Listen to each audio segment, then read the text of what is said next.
तक आप में से ज्यादातर लोग लोगों से टिप्स मांगते थे कि हमें कोई टिप दे दो कि कौन सा स्टॉक धमाल मचाने वाला है और कौन सा स्टॉक डूबने वाला है।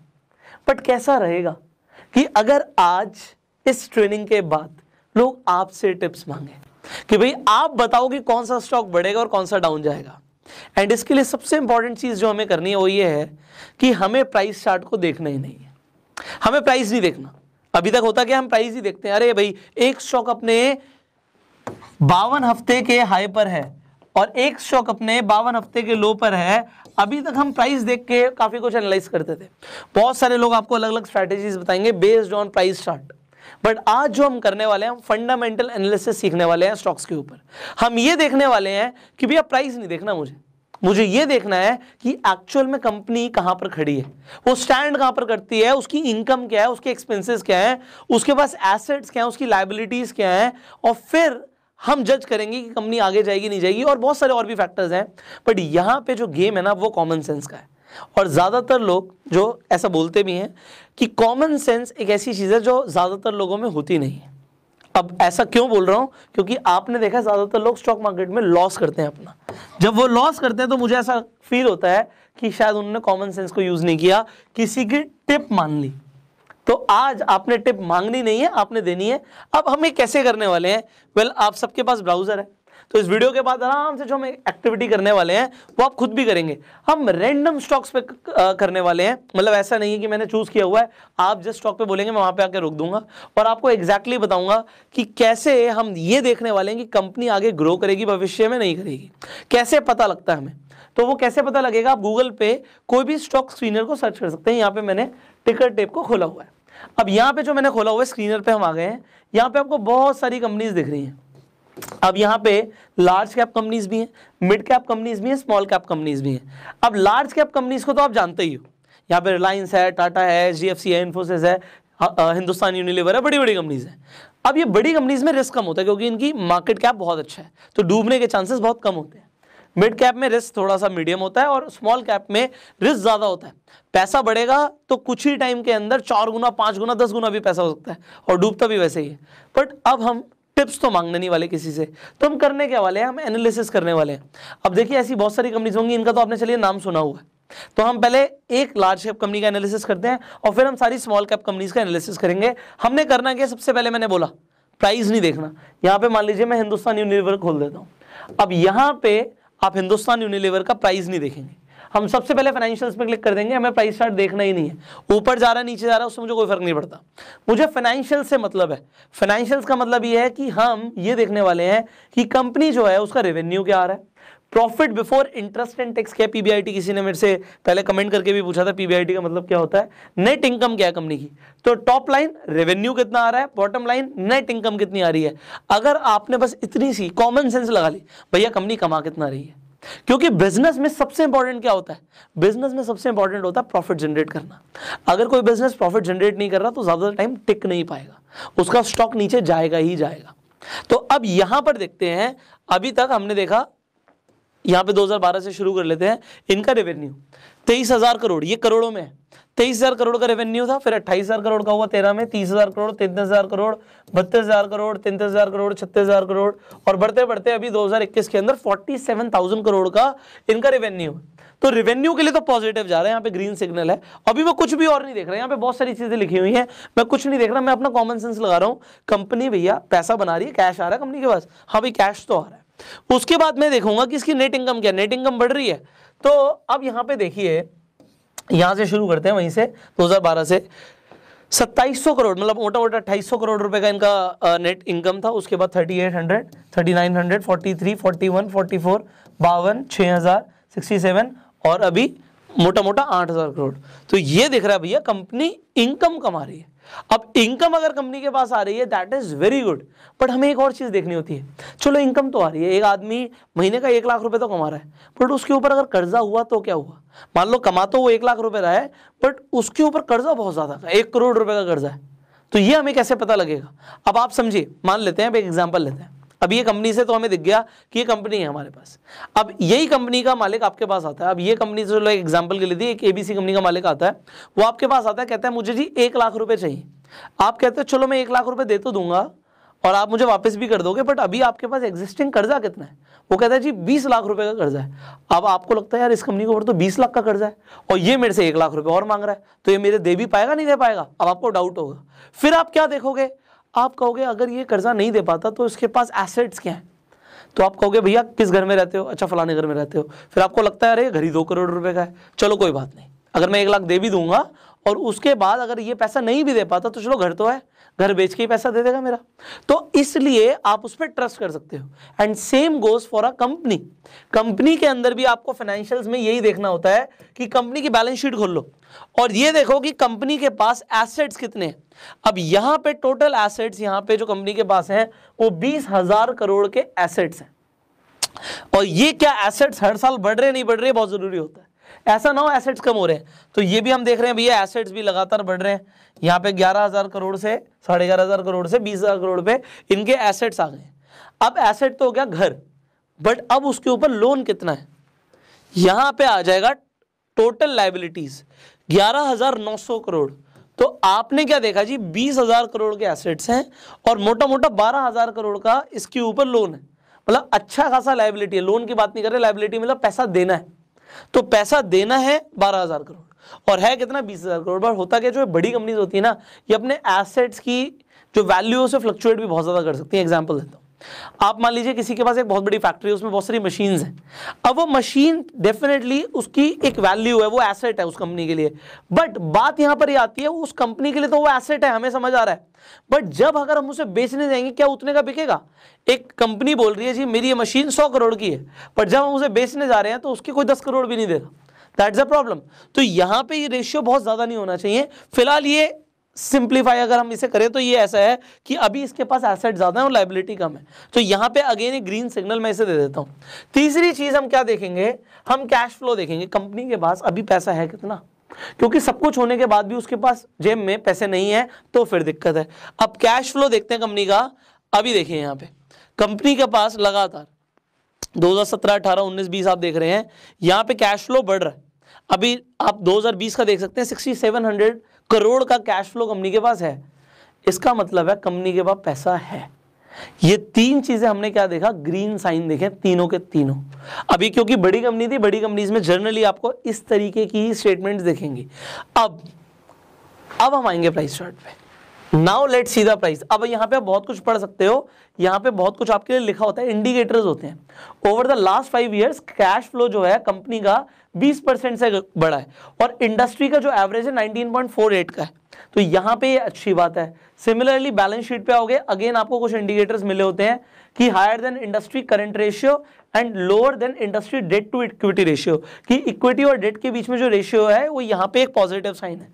फाइनली कंपनी की इनकम के ऊपर भी आप पढ़ सकते हो, इसी तरीके से इंडिकेटर्स लिखे होते हैं। मैंने कुछ भी नहीं पढ़ा क्योंकि कभी कभी ये कुछ भी लिख देते हैं, हमें उससे मतलब नहीं है कि ये लिख के आ रहे हैं, हम तो वो देखेंगे जो एक्चुअल है। और उसके बाद जो सबसे इंपॉर्टेंट चीज मैं बता रहा हूँ, प्राइस में फिर बाद में आऊंगा। सबसे नीचे जब आओगे तो यहाँ पे 2 चीजें आपको मिलेंगी। यहाँ पे आपको एनुअल रिपोर्ट मिल रही है। कंपनी हर साल अपनी एनुअल रिपोर्ट अपलोड करती है हर साल। तो ये आप हर साल की एनुअल रिपोर्ट चेक कर सकते हो कि उसकी एनुअल रिपोर्ट कैसी है। और आपके लिए कंपनी जो बड़ी कंपनीज होती हैं, जनरली छोटी कंपनीज नहीं बनाती, वो इन्वेस्टर प्रेजेंटेशन भी बनाती हैं। आप यहां से इन इन्वेस्टर प्रेजेंटेशंस को डाउनलोड कर सकते हो, ये आप ही के लिए बना है, बट इन्हें पढ़ना बहुत जरूरी है। अगर आपने इतना सा कॉमन सेंस वाला काम कर लिया तो आप अनकॉमन हो जाओगे भाई। क्योंकि ज्यादातर लोग जब स्टॉक मार्केट में पैसा लगाते हैं, क्या वो एनुअल रिपोर्ट देखते हैं? उन्हें पता भी नहीं होता एनुअल रिपोर्ट होती कहां पर है। आज आपको पता है, उन्हें नहीं पता होता है इन्वेस्टर प्रेजेंटेशन क्या है, उन्हें नहीं पता कि इनकम कैसे देखते हैं, ये सब पता ही नहीं होता। बस किसी ने बोला प्राइस बढ़ेगा खरीद लो। अब क्योंकि आपने 3 ग्रीन साइन देखे, जस्ट ओवरव्यू पे आइए। अब आप प्राइस देखिए और प्राइस को अब हम देखते हैं कि ये प्राइस कंपनी का बढ़ रहा है नहीं बढ़ रहा? डेफिनेटली बढ़ रहा है। क्यों नहीं बढ़ेगा? क्योंकि आपने 2012 से एनालिसिस कर रहे हो, यहाँ पे तो 16 का है। आपने देखा 2012 से कंपनी का सब कुछ तो बढ़ रहा है, इनकम बढ़ रहा है, एसेट्स बढ़ रहा है, कैश फ्लो बढ़ रहा है, तो कंपनी का शेयर भी बढ़ेगा। बीच में ऊपर नीचे जाता है उससे कोई फर्क नहीं पड़ता, बीच में ऊपर नीचे जाता है उससे कोई फर्क नहीं पड़ता। हम लॉन्ग टर्म की बात सोचे, बढ़ेगा। सिमिलरली चलिए, आपको यहां पे लगा कि मैंने आपके लिए एक एग्जांपल लिया कि एक बड़ी कंपनी का, अब छोटी कंपनी का भी मैंने बोला था एग्जांपल लेंगे। दोबारा से स्क्रीनर्स खोल लेते हैं फर्स्ट। आप स्क्रीनर्स पे दोबारा आ जाइए। अब कोई स्मॉल कैप कंपनी की बात करते हैं। अब लोग जब ये बिना देखे करेंगे ना, गलती करेंगे। यहाँ पे देखिए बहुत सारी कंपनीज के नाम आ रहे हैं, कुछ कंपनीज का नाम भी नहीं सुना होगा। चलिए बर्गर किंग का आपने नाम सुना है, अभी आईपीओ लॉन्च हुआ था। बर्गर किंग का हम देखेंगे नहीं इसका स्टॉक प्राइस क्या है, मुझे मतलब ही नहीं है उससे, मुझे मतलब है फाइनेंशियल से। मैं आपके सामने खोल रहा हूँ, आपके सामने मैं फाइनेंशियल्स खोलता हूँ। अब यहाँ पे मैं वही काम करूंगा सेम। सबसे पहले मैं देखूंगा रेवेन्यू, 7 करोड़ से शुरू हुआ 2014 में, उसके बाद 16 करोड़, 140 करोड़, 234 करोड़, 388, 644, ये रेवेन्यू बढ़ रहा है। रेवेन्यू बढ़ना अच्छी चीज होती है, बट क्या नेट इनकम बढ़ रही है? नीचे देखते हैं नेट इनकम बॉटम लाइन। हर साल ये कंपनी लगातार लॉस बुक कर रही है, मतलब इन्वेस्टर का पैसा यूज कर रही है। 24 करोड़ का लॉस, 5 करोड़ का लॉस, 38 करोड़ का लॉस, 71 करोड़ का लॉस, 82 करोड़ का लॉस, 38, 76। मेरी तरफ से रेड फ्लैग बिल्कुल नहीं। कंपनी के ऊपर सबसे बड़ी चीज ये होनी चाहिए कि कंपनी प्रॉफिट बनाए। कंपनी इतने सालों से प्रॉफिट नहीं बना रही है, क्या गारंटी आगे बनाएगी? मतलब मैं यहां पे रिस्क नहीं लेता, आप ले सकते हो, आपके लिए बहुत बढ़िया। मैंने अभी इनकम को देखते हुए रेड फ्लैग दे दिया है। यहां पे देखो कितना ग्रीन ग्रीन लिखा हुआ है, मुझे मतलब ही नहीं वहां पे क्या लिखा। मैंने आपको पहले भी बताया था, मैं बाद में पढ़ूंगा, ये मैं पहले नहीं पढ़ रहा कि वो कह रहा है जी बहुत बढ़िया चल रहा है, मुझे उससे फर्क ही नहीं पड़ता। अब आ जाता हूं मैं बैलेंस शीट पे। अब बैलेंस शीट पे जब हम आ जाएंगे, हम देखेंगे कंपनी के पास टोटल एसेट्स कितने हैं भाई, वही घर कितना है। यहां पे आप देख रहे हो कि 2017 में 698, 730, 920, और यहां पे हम आ गए ऑलमोस्ट 1100-1200 करोड़ के आसपास कंपनी के पास टोटल एसेट्स हैं। बट लाइबिलिटी कितनी है? अब लाइबिलिटी देखते हैं। कंपनी की टोटल लाइबिलिटी है 922 करोड़। भाई यहां पे मैंने आपको बताया था कि कंपनियां अपने एसेट्स को बढ़ा चढ़ाकर भी दिखाती हैं, क्योंकि एसेट को बढ़ा चढ़ाकर दिखाने पर टैक्स नहीं लगता, क्योंकि अभी उन्होंने बेचा नहीं है। तो यहाँ पे वो 2000 करोड़ भी दिखा दे उससे फर्क नहीं पड़ता। बट यहाँ पे अब अगर उसने जो भी दिखाया हुआ है, वैसे ऐसे नहीं कि बहुत ज्यादा दिखा देगी, ऐसा जब करते हैं तो ब्लैक लिस्ट हो जाएंगी कंपनीज। बट एनीवेज यहाँ पे उन्होंने 1200 करोड़ दिखाया, बट 1200 करोड़ के बाद 900 करोड़ से ऊपर का तो इनके ऊपर लायबिलिटी खड़ा है। मतलब इनके पास ज्यादा कुछ एसेट है नहीं। आप पैसा दे रहे हो, क्या गारंटी कि आपको पैसा वापस भी मिलेगा? अगर आप इनके एसेट्स बेचने जाओ, कंपनी बंद होने की कगार पर आ जाए, तो आपको मिलेगा ठेंगा, कुछ नहीं मिलना, ठुल्लू मिलना यहाँ पे। तो यहाँ पे मेरी तरफ से अगेन एक रेड फ्लैग है। यहाँ पे इन्होंने दे दिया डेट टू इक्विटी रेशियो, वो वहाँ पे ग्रीन सिग्नल दे रहा है, मेरी तरफ से तो रेडी है। कैश फ्लो पे आ जाते हैं भैया, कैश कितना कंपनी के पास खुद देखना, माइनस में -96, -56 करोड़, -78, -114, रेड फ्लैग। अब इसका मतलब है कंपनी ने डूबना है। मैं आपको आज बोल रहा हूं, आप मेरी बात नहीं मानते। अब आप आ जाइए ओवरव्यू पे। जब आप ओवरव्यू पे आएंगे तो आपको भी बिल्कुल वही दिखेगा। यहां पे इससे फर्क नहीं पड़ता, ओवर द ईयर देखते हैं। अभी वैसे इसका आईपीओ आया है, पर जब से आईपीओ आया है तब से इसने क्या दिया इन्वेस्टर्स को? कुछ भी नहीं दिया। लोग पागल थे इसके आईपीओ पे पैसा लगा रहे थे लोग, बट यहां पर तो उन्होंने देखा ही नहीं कि उनका लॉस हो गया भाई। हाई 213, लो 108, पैसा आधा हो गया लोगों का। यहां पे ये कॉमन सेंस वाली बात लोग यूज नहीं करते। मैं आपको सच बता रहा हूं, आप अभी भी पुरानी वीडियोस देखना, लोग बर्गर किंग के आईपीओ के पीछे पागल थे। भैया आईपीओ आ रहा है, पैसा लगाना, आईपीओ आ रहा है। भाई कुछ तो देख लो, शर्म कर लो थोड़ी सी। पैसा लगा रहे हो, ये नहीं पता कि पैसा लगा कर रहे हैं, जुआ खेल रहे हैं बस। फाइनेंशियल्स पे दोबारा आओ कंपनी की। अभी तो यहाँ पे इन्होंने एनुअल रिपोर्ट्स अपलोड ही नहीं कर रखी। स्मॉल कैप कंपनी जल्दी करती भी नहीं है। एनीवेज ऑलराइट, तो अब हम किसी और स्मॉल कैप कंपनी की बात करेंगे दोबारा से। ये मैंने आपको एक एनालिसिस करके दिखाई। फाइनली एक और कंपनी ले लेते हैं, बाकी आप घर पे बैठे बैठे रोज ये काम कर सकते हो। अभी अपनी आपको एजुकेशन को बहुत ज़्यादा स्ट्रॉन्ग करना है। अब यहाँ पे बहुत सारी और कंपनीज हैं, कोई और कंपनी ले लेते हैं। कोई और, ये KEI इंडस्ट्रीज लिमिटेड ले लेते हैं। प्राइस हम देखेंगे नहीं, हमें फर्क नहीं पड़ता प्राइस से। प्राइस खोलने से पहले हम फाइनेंशियल्स खोल लेंगे, क्योंकि पहले हम फाइनेंशियल्स देखेंगे, फिर हम प्राइस के ऊपर बात करेंगे। अभी मैं आपके सामने ही करूंगा, ठीक है। इनकम पे आ जाते हैं। इंडिकेटर्स भूल जाओ, इंडिकेटर्स को भी हम बाद में पढ़ेंगे। यहां पे हम देखते हैं कंपनी के रेवेन्यू को। 1700 करोड़, 1600, 1600, 2000, 2300, 26, 34, 42, ऑलमोस्ट 5000 करोड़ के आसपास का रेवेन्यू जा रहा है। मेरी तरफ से वेरी गुड, कंपनी ग्रो कर रही है। क्या इनकम ग्रो हो रही है? आपके सामने देख लेते हैं। 93, 114, 180, 256, इनकम भी ग्रो हो रही है हर साल। मतलब यहां से 93 से आप 180 देखो, डबल कर ली इसने 2 साल के अंदर अपनी इनकम को। It is growing very good, बहुत अच्छा ग्रो कर रही है। इसके अलावा यहाँ पे मेरी तरफ से ग्रीन है ये। अब आ जाते हैं बैलेंस शीट पे। बैलेंस शीट पे हमें क्या दिखेगा? कंपनी के पास एसेट्स कितने हैं। टोटल एसेट्स हैं कंपनी के पास आज की डेट में, और ये कंपनी के एसेट्स हर साल बढ़ रहे नहीं बढ़ रहे, हर साल बढ़ रहे हैं। ऐसा तो नहीं कंपनी सर्वाइव करने के लिए अपने एसेट्स को बेच रही है, ऐसा नहीं है। यहाँ पे 1800 करोड़, 2200, 2700, 3200, मतलब कंपनी के एसेट्स बढ़ रहे हैं। कंपनी की लाइबिलिटी बढ़ रही है क्या? कंपनी की लाइबिलिटी स्टेबल चल रही है, 1400, 1600, 2000 करोड़, उसके बाद कम करा है कंपनी ने लाइबिलिटी को 1700 करोड़। अब यहाँ पे 1700 है, यहाँ पे 3000 है, ऑलमोस्ट डबल का फर्क है। तो हम क्या देंगे इसे, green sign, red sign? Green sign. 2 बार हमने ग्रीन साइन दे दिया। अब हम फाइनली कैश फ्लो देखेंगे, क्योंकि ये बहुत इंपॉर्टेंट है। बर्गर किंग के टाइम पे नेगेटिव में, बट अभी देखते हैं कंपनी के पास कैश कितना है। ये देखिए 2017 में इसके पास भी नेगेटिव में था 91, बट उससे पहले उसने कमाए हुए थे पैसे, तो उस साल उसका लॉस तो नहीं बोलेंगे, बट फ्री कैश फ्लो जो उसके हाथ में होता है वो कम था। बट उसके बाद 125, 500 करोड़, 93, 2020 के अंदर जो फ्री कैश फ्लो है कंपनी का कम हुआ है। सो उसका रीजन क्या है? रीजन भी है change in working capital. Working capital में इन्होंने कुछ चेंजेस लाए हैं। तो यहाँ पे neither red neither green, but still company के पास पिछले ट्रैक रिकॉर्ड के हिसाब से दिख रहा है कि उनके पास फ्री कैश फ्लो था। तो I will give green sign.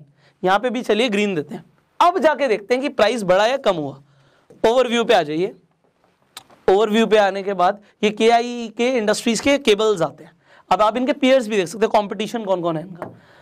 यहां पर कोई फर्क नहीं पड़ता, over the period of time देखते हैं। तो अब मैंने यहाँ पे 2 ग्रीन साइन दिए थे, एक थोड़ा बहुत डगमगाया हुआ था, तो यहाँ पे ये गिरा, डेफिनेटली लॉकडाउन का टाइम था, but over the period of time it is growing well. अगर हम over the period of time देखें तो जो ये स्टॉक है ये ग्रो कर रहा है, ऐसा नहीं है कि ग्रो नहीं कर रहा। लो देखिए 93 का था और हाई 614 रुपए का है, मतलब कितने गुना पैसा करके दिया? 6 गुना से ज्यादा पैसा करके दिया इस स्टॉक ने। आपने खुद फंडामेंटल एनालिसिस करी है, मैंने नहीं करी, आपने करी है। अब आप इनका कंपटीशन भी देख सकते हो। अगेन फाइनेंशियल्स पे जाके लेट्स सी कि इन्होंने आपके लिए एनुअल रिपोर्ट अपलोड करी हुई है नहीं करी हुई। एनुअल रिपोर्ट अपलोडेड है, और इस साल इन्होंने आपके लिए इन्वेस्टर्स प्रेजेंटेशन भी दी हुई है। तो आप इसे खुद PDF के फॉर्म में डाउनलोड कर सकते हो, पढ़ सकते हो कंपनी का विजन क्या है, कंपनी कैसे ग्रो करने वाली है। और इन एनुअल रिपोर्ट्स को पढ़ लिया तो आप लोगों से हटकर आ जाएंगे, यहाँ पे ये चीज क्लियर है। अब यहाँ पे फिर आप इंडिकेटर्स पढ़िए। अब पीयर्स मतलब कंपटीशन में कौन कौन खड़ा हुआ है इस कंपनी के कंपटीशन में। यहाँ पे देखिए इन्होंने फिनोलेक्स केबल्स, अगेन केबल आती है, यूनिवर्सल केबल्स। तो यहाँ पे अलग अलग कंपनीज का भी कंपैरिजन है और फिर उनके चार्ट का भी कंपैरिजन होता है। ये अगर आपने आज से करना सीख लिया, मैं आपको बता रहा हूं, आप लोगों से हटकर खड़े हो गए, कोई फर्क नहीं पड़ेगा आपको। स्टॉक प्राइस देखते हो नीचे जा रहा है नीचे आ रहा है, क्योंकि आप अंदर से स्ट्रांग हो गए। आपको पता है कंपनी स्ट्रांग है, आज कम जा रहा है कोई फर्क नहीं पड़ेगा, टूट रही है मार्केट कोई दिक्कत नहीं है, कंपनी स्ट्रांग खड़ी रहेगी। क्यों? क्योंकि उसके पास एसेट्स है, क्योंकि उसके पास कैश है।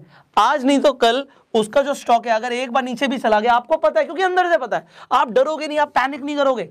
आपको पता है भाई ये बाउंस बैक करेगा और ऊपर जाएगा, ये कुछ भी नहीं है।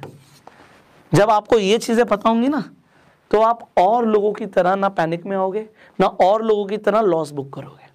सो